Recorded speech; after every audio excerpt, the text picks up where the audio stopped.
हरीश फुलेरा के YouTube channel में आप सभी का स्वागत है। आज हम चर्चा करेंगे आर्क वेल्डिंग के बारे में। आर्क वेल्डिंग में ध्रुवता। आर्क वेल्डिंग में ध्रुवता यानी दृष्ट धारा शक्ति स्रोत में होती है। आर्क वेल्डिंग मशीन के संदर्भ धारा प्रवाह की दिशा को ही ध्रुवता कहा जाता है। ये केवल दृष्ट धारा संयंत्रों में ही होती है। दृष्ट धारा कहते हैं हम डीसी मशीन को। तो डीसी मशीन पे ही ये जो है धाराएं होती हैं। और जो ये ध्रुवता होती है ये दो प्रकार से होती है। एक होती है सीधी ध्रुवता और दूसरी होती है विपरीत ध्रुवता। सीधी ध्रुवता में क्या होता है, पिक्चर के माध्यम से भी समझेंगे। सीधी ध्रुवता, इसमें धात्विक इलेक्ट्रोड के केबल को मशीन के ऋणात्मक सिरे से जोड़ा जाता है। जो इलेक्ट्रोड का केबल है तो इसको मशीन के ऋणात्मक सिरे से जोड़ा जाता है। तो ये है आपका इलेक्ट्रोड केबल है, पिक्चर में आप देख रहे होंगे। ये इलेक्ट्रोड केबल है और इसको मशीन के, ये देखिए, ऋणात्मक सिरे से जोड़ा हुआ है। मशीन के ऋणात्मक सिरे से जोड़ा होता है। तथा कार्यखंड को, कार्यखंड कौन सा है, ये देखिए वर्कपीस लिखा हुआ है। कार्यखंड को मशीन के धनात्मक सिरे से जोड़ा जाता है। ये कार्यखंड है और ये किससे जुड़ा है, ये धनात्मक सिरे से जुड़ा हुआ है। तब इसे हम ऋणात्मक ध्रुवता या सीधी ध्रुवता कहा जाता है। अब जो दूसरी प्रकार की ध्रुवता है वो है हमारी विपरीत ध्रुवता। विपरीत ध्रुवता में क्या होता है, इसमें धात्विक इलेक्ट्रोड की केबल को मशीन में धनात्मक सिरे से जोड़ा जाता है। ये इलेक्ट्रोड केबल है, ये देखिए आप, इसको कहाँ से जोड़ा है, ये जो है धनात्मक सिरे से जोड़ा हुआ है। और जो कार्यखंड को मशीन के ऋणात्मक सिरे से जोड़ा होता है, ये वर्कपीस है, इसको कहाँ से जोड़ा है, ये ऋणात्मक सिरे से जोड़ा हुआ है। तब इसे हम विपरीत ध्रुवता या धनात्मक ध्रुवता कहते हैं। अब है आर्क की लंबाई। जब हम वेल्डिंग करते हैं तो जो कार्यखंड की सतह और टिप के बीच में जो है कुछ गैप रखा जाता है वेल्डिंग करने के लिए, तो उसको ही जो है आर्क की लंबाई कहते हैं। ये आर्क की लंबाई तीन प्रकार से रखी जाती है। पहली सामान्य लंबाई कहलाती है, दूसरी लंबी आर्क लंबाई और तीसरी है छोटी आर्क लंबाई।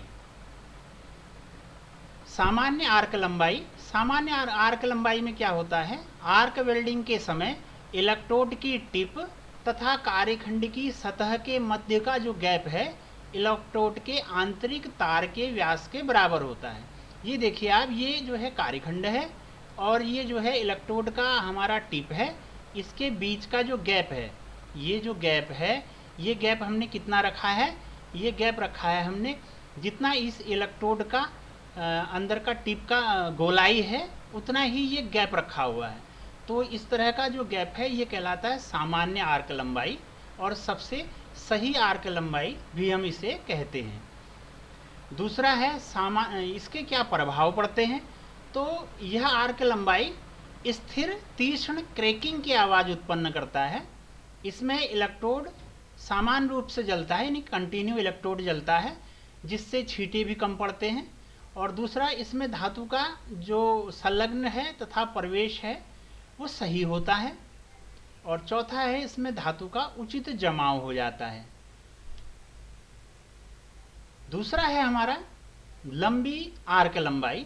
लंबी आर्क लंबाई में क्या होता है, आर्क वेल्डिंग के समय इलेक्ट्रोड की टिप तथा कार्यखंड की सतह के मध्य का जो गैप है इलेक्ट्रोड के आंतरिक तार के व्यास से अधिक होता है। ये जो इलेक्ट्रोड है इसका जो अंदर का गैप है, इससे जो है इसके गैप, ये कार्यखंड और टिप के बीच का जो गैप है, ये गैप जो है ये ज़्यादा होता है। तो ये कहलाती है लंबी आर्क लंबाई। ये चित्र के माध्यम से आप समझ रहे होंगे। तो इसके क्या प्रभाव पड़ते हैं, यह आर्क लंबाई हमिंग की आवाज़ उत्पन्न करता है। इसमें इलेक्ट्रोड समान रूप से नहीं जलता, जिससे अधिक छींटे उत्पन्न होते हैं। इसमें धातु का संलग्न तथा प्रवेश पूर्णतः नहीं हो पाता। इसमें पिघली हुई धातु का नियंत्रण व जमाव पूर्ण रूप से नहीं होता है। तीसरे प्रकार की हमारी जो लंबाई है वो है छोटी आर्क लंबाई। छोटी आर्क लंबाई में क्या होता है, पिक्चर के माध्यम से समझेंगे हम।